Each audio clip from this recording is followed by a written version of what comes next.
Hi, this is Larry Green with the Touch for Health Kinesiology Association, and I want to talk to you about something called visual inhibition.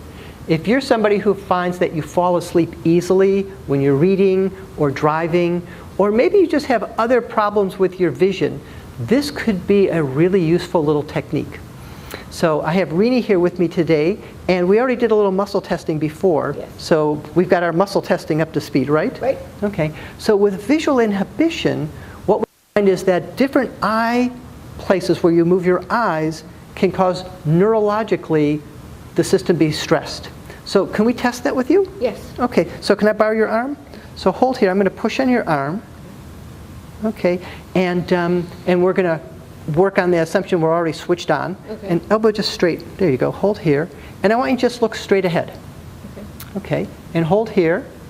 And that holds nice and easily, doesn't it? Yes. Okay, so look straight ahead. Keep your head straight. Now just move your eyes to the left. Straight to the left. And a little further to the left. Oh, so when you move them a little further to the left, it goes down. Now move your eyes to the right. And a little further to the right. So that stays okay. Now look up towards the ceiling just with your eyes. Not with your head, just with your eyes. You're just moving your eyes here. And hold. Oh, that didn't hold very good. And now look down.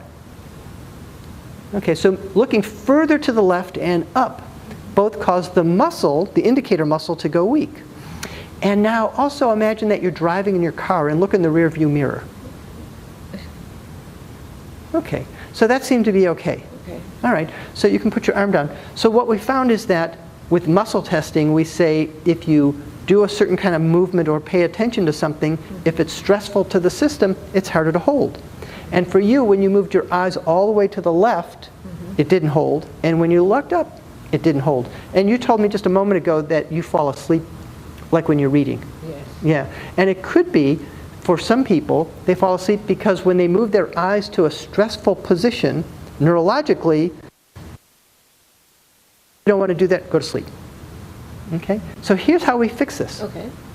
So put one hand on your belly button, and with the other hand you're going to rub here on the K27, the 27th point on kidney meridian, and keeping your head straight, just move your eyes to the left, all the way a little further to the left. So sometimes we'll have people move their eyes to the left or to the right, and then move a little further to the left or to the right, because they stop a little short of where the stress comes.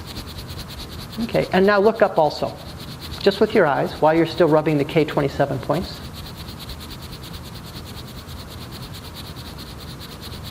Okay, and then also while you're looking up, rub above and below your lips.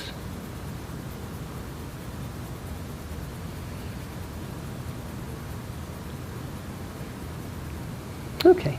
Now would it be okay if we retest you? Okay. I'm going to borrow your arm again. So just look straight ahead. And now move your eyes to the left. And now a little further to the left. Still stayed strong, didn't it? Mm-hmm. And now look up. And it's still staying strong, isn't it? Mm-hmm. Yeah. So that's your body saying, okay, when we move our eyes to this position at this moment, we're not so stressed by it. It doesn't overwhelm the system. It doesn't cause the system to kind of turn off or switch off. So when you're reading, if you're feeling tired, you can rub these points while you're reading. Okay. Or while you're driving. And it may make it easier for you to continue to read without falling asleep. So it's worth a try. And also, there's another part of this that we do with people sometimes where we have them read. So we'll have them read and then do this point. But you had actually told me, don't make me read. So we didn't do that. I appreciate that. You're welcome. So, but give it a try, and you'll just see for yourself if this can be helpful for you. So this is one of the simple techniques we teach in Touch for Health that can be helpful for common things in life that can be a little challenging or stressful. If you find that you fall asleep when you're trying to read or drive, this can be helpful. If you find that your vision isn't quite up to speed, that this could be helpful also. And the worst that happens is it doesn't do too much for you, but it doesn't cost anything. It uses your own self-responsibility so that once you learn, oh, if I move to this position, it stresses my system, I now know that I can, whenever I want, I can go and rub some points that can help my left brain and my right brain be more integrated when my eye goes to that position. And there's a whole science about different eye positions access different parts of our brain and our nervous system. So it could be that when you move the eye to different positions, it's going someplace that the system finds, oh, that's difficult for whatever story, whatever the reason is behind it, and that rubbing these reflex points can make it easier for neurologically, for you and for your brain to be engaged in life and stay awake and stay able to respond well. Pretty cool, huh? Yes. Okay, thanks so much. Thank you. You're welcome.